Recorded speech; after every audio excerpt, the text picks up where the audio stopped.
She has survived more news directors, more egotistical anchors, more editors, more interns, more changes than probably any of us. I think she attended the original King Kong junket. In fact, Bobbie came up to me and said Faye Ray was really cranky.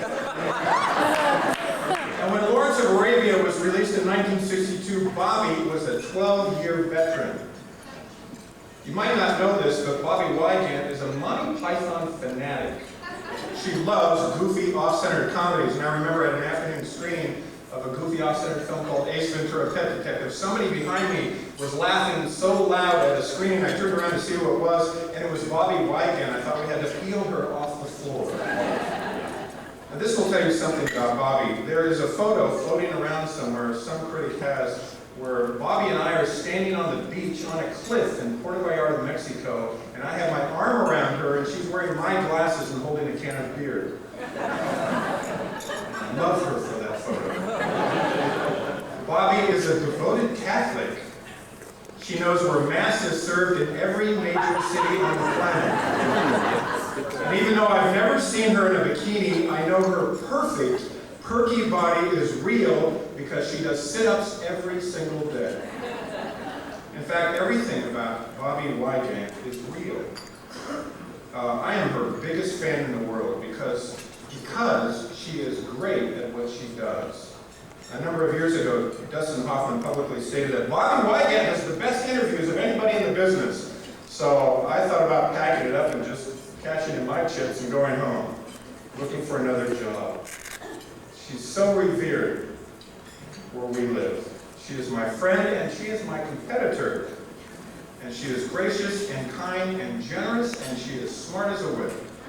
And in a world of extreme competition, I never feel like I compete with Bobbie Wygant. I work for ABC, she worked for NBC. Once she got an interview with Madonna that I didn't. I saw the film, that's the one where they break glass on top of the car and make love with Willem Dafoe, and I was so glad I didn't get that interview. It was such a bad film. We spend as critics our entire working existence watching films and interviewing actors and directors and writers, and I'm convinced that the friendships that we make really, really are, I think, the most important. It's not that Russell Crowe talks to me and not to you. It's not that you get 15 minutes with Spielberg and I get 3. It's the relationships that we make and the value of those relationships that I consider, at least for me, priceless. I became a film critic because I thought a lot of film critics serve themselves and not the film. It's not about ego. It never has been. It's always about the quality of the work. It is always about the film. And Bobbie Wygant, to me, I think, is the best example that I know because she has no ego and she knows how to listen.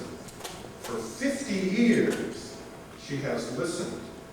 And boy, does she have stories to tell.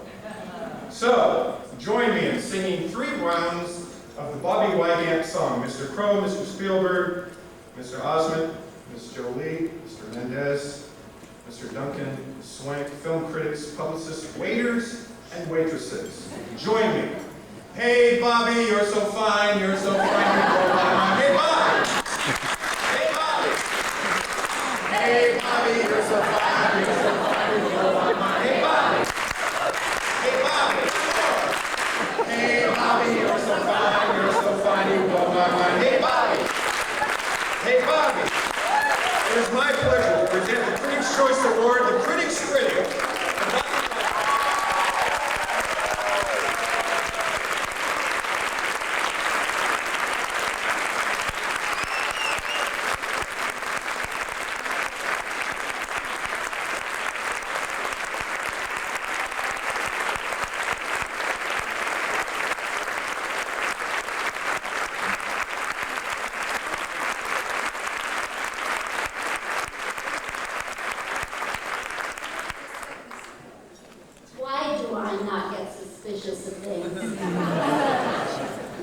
Why am I such a damned innocent? I would have come prepared to say something. I'm totally unprepared. But it's true, Gary and I are supposedly competitors. And yet, I can say we truly love one another. Nothing, going on.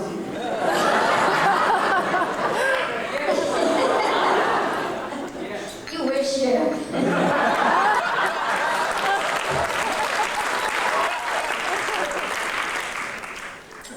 But this is really awesome. I never expected to be standing at the podium in front of all of you and what you represent.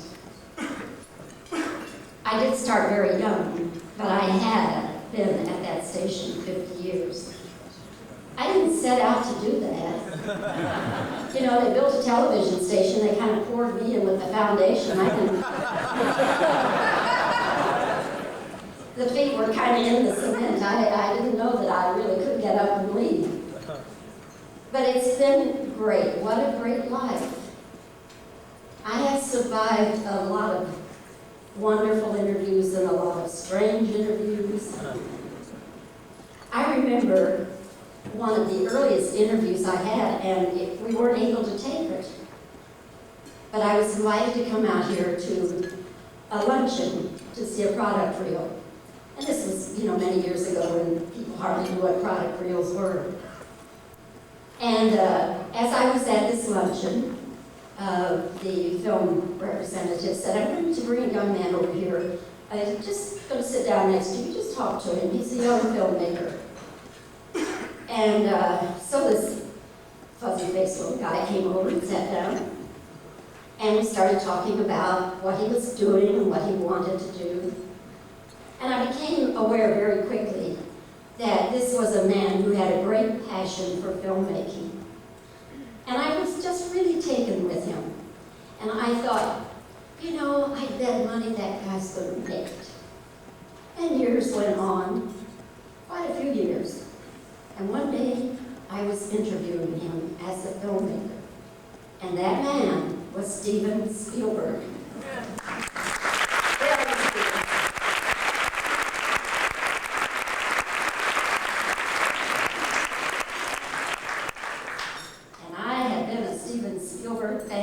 Since before some of you were even born. And I remain a Steven Spielberg fan.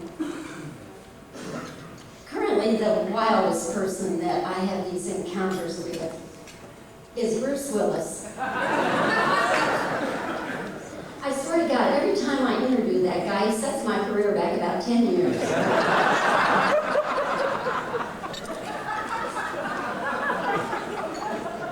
We were doing interviews for Armageddon, and he'd been bugging the crew, saying, "When does Bobbie come in? It's time for Bobbie, let me know now." And finally, they kind of pushed me in there to sit down and talk with Bruce. So we were rattling along, and in the middle of everything that had nothing to do with what he was going to say, he said, "Bobbie, it's not like the old days when you used to come up to the canyon and we used to dance naked for 3 days."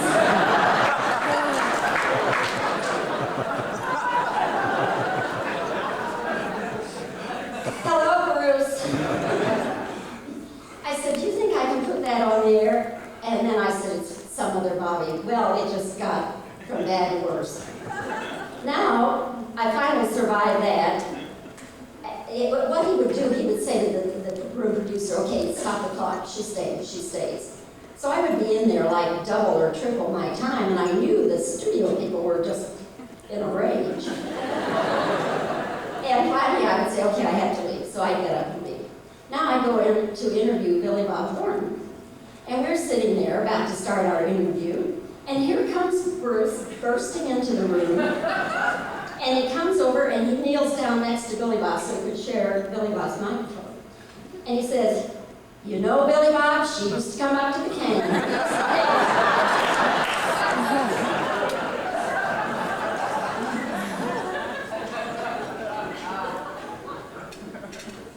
I might write a book someday, but I'm afraid it'd be X-rated. You'll buy it? Is that a promise? I want to thank my peers, the broadcast film critics.